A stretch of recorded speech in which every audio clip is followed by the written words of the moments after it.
ಬೆಂಗಳೂರಿನಲ್ಲಿ ಪಾಕಿಸ್ತಾನ ಗೂಢಚಾರಿಯೋರ್ವನನ್ನ ಬಂಧಿಸಲಾಗಿದೆ. ಗುಪ್ತಚರ ಇಲಾಖೆ ಮತ್ತು ಸೇನಾ ಇಂಟೆಲಿಜೆನ್ಸ್ ನಿಂದ ನಡೆದಂತ ಕಾರ್ಯಾಚರಣೆಯಲ್ಲಿ ಈತನ ಬಂಧನ ಆಗಿರೋದು.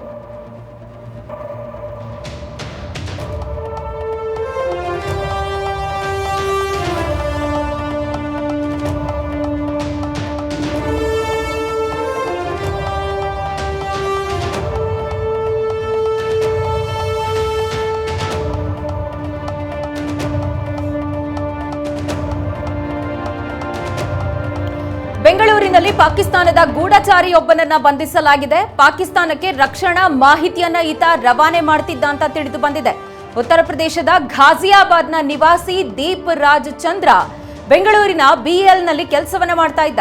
ಈತ product development and innovation centre ನಲ್ಲಿ ಕಾರ್ಯವನ್ನ ನಿರ್ವಹಿಸ್ತಾ ಇದ್ದ. ಈ ಸಂದರ್ಭ BEL ನಿಂದ ರಕ್ಷಣಾ ವಿಚಾರಗಳನ್ನ ಪಾಕಿಸ್ತಾನಕ್ಕೆ ರವಾನೆ ಮಾಡ್ತಿದ್ದಂತಹ ಆರೋಪ ಈತನ ಮೇಲಿದೆ.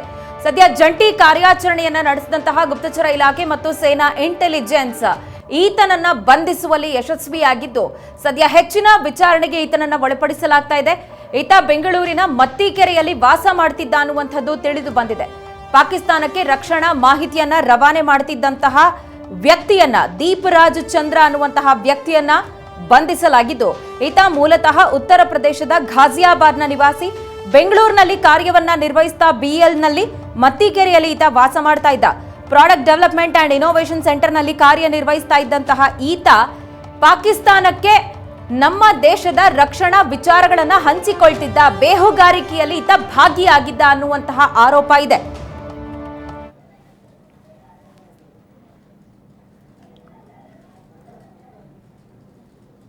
ರೈಟ್, ಈ ಬಗ್ಗೆ ಹೆಚ್ಚಿನ ಡೀಟೇಲ್ಸ್ ಕೊಡೋದಕ್ಕೆ ನಮ್ಮ ಪ್ರತಿನಿಧಿ ದರ್ಶನ್ ನಮ್ಮ ಜೊತೆ ಫೋನ್ ನಲ್ಲಿ ಕನೆಕ್ಟ್ ಆಗ್ತಾ ಇದ್ದಾರೆ. ದರ್ಶನ್, ಯಾವ ರೀತಿ ನಡೀತು ಕಾರ್ಯಾಚರಣೆ, ಜೊತೆಗೆ ಈತನನ್ನ ಇದೀಗ ವಶಕ್ಕೆ ಪಡ್ಕೊಂಡು ವಿಚಾರಣೆಗೆ ಒಳಪಡಿಸುವಂತ ಸಂದರ್ಭದಲ್ಲಿ ಯಾವೆಲ್ಲ ಮಾಹಿತಿ ಕಲೆ ಹಾಕಲಾಗುತ್ತೆ ಅಂಡ್ ಯಾವ ಸೆಕ್ಷನ್ ಅಡಿ ಕೇಸ್ ದಾಖಲಾಗಿದೆ? ದರ್ಶನ್,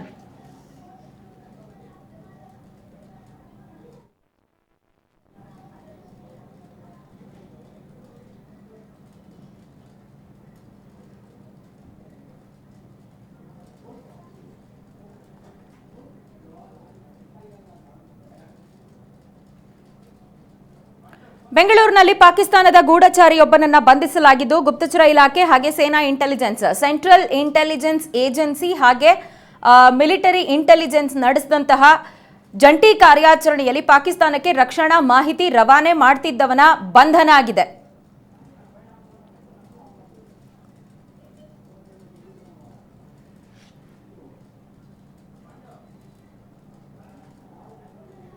ತಿಳಿದು ಬಂದಿರ್ತದೆ. ಈ ನೆಲೆಗೆ ಗುಪ್ತಚರ ಇಲಾಖೆ ಮತ್ತು ಸೇನಾ ಇಂಟೆಲಿಜೆನ್ಸ್ ಜಂಟಿ ಕಾರ್ಯಾಚರಣೆ ಮಾಡಿ ಇಂದು ಆತನನ್ನು ವಶಕ್ಕೆ ಪಡೆದು ಆತನನ್ನು ವಿಚಾರಣೆಗೆ ಒಳಪಡಿಸಿರುವಂತದ್ದು ವಿದ್ಯಾ.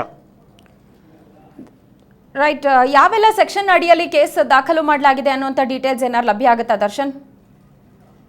ಖಂಡಿತ, ಈತನ ಮೇಲೆ ಈಗಾಗಲೇ ದೇಶದ್ರೋಹಿ ಒಂದು ಸೆಕ್ಷನ್ ಅನ್ನ ಈಗಾಗಲೇ ಹಾಕಿರುವಂತದ್ದು. ಅದ್ರ ಜೊತೆಯಲ್ಲಿ ಇನ್ನು ದೇಶ ವಿರೋಧಿ ಚಟುವಟಿಕೆಗಳಲ್ಲಿ ಭಾಗಿಯಾಗಿರೋದ್ರಿಂದ ಈತನ ಮೇಲೆ ಗಂಭೀರವಾದಂತ ಪ್ರಕರಣವನ್ನು ದಾಖಲೆ ಮಾಡ್ಕೊಂಡಿರುವಂತದ್ದು ವಿದ್ಯಾ.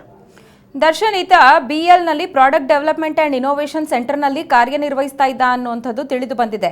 ಎಷ್ಟು ಕಾಲದಿಂದ ಈತ ಈ ಬೇಹುಗಾರಿಕೆಯಲ್ಲಿ ಭಾಗಿಯಾಗಿದ್ದ, ಜೊತೆಗೆ ಯಾವೆಲ್ಲ ಮಾಹಿತಿಯನ್ನು ಈತ ಪಾಕಿಸ್ತಾನದ ಜೊತೆ ಶೇರ್ ಮಾಡ್ಕೊಂಡಿದ್ದಾನೆ ಅನ್ನೋದೇನಾದ್ರೂ ಈಗ ಗೊತ್ತಾಗ್ತಾ ಇದೆಯಾ?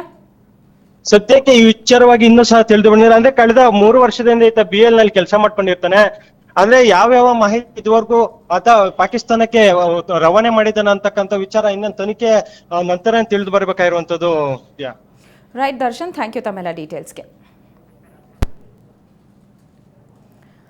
ಬೆಂಗಳೂರಿನಲ್ಲಿ ಪಾಕಿಸ್ತಾನದ ಗೂಢಚಾರಿಯೊಬ್ಬನನ್ನ ಬಂಧಿಸಲಾಗಿದೆ. ಕಳೆದ 3 ವರ್ಷಗಳಿಂದ ಈತ BEL ನ product development and innovation centre ನಲ್ಲಿ ಕಾರ್ಯನಿರ್ವಹಿಸ್ತಾ ಇದ್ದ ಅನ್ನುವಂಥದ್ದು ತಿಳಿದು ಬಂದಿದ್ದು ಪಾಕಿಸ್ತಾನಕ್ಕೆ ರಕ್ಷಣಾ ಮಾಹಿತಿಯನ್ನ ರವಾನೆ ಮಾಡ್ತಿರೋದು ತಿಳಿದು ಬಂದಿದೆ.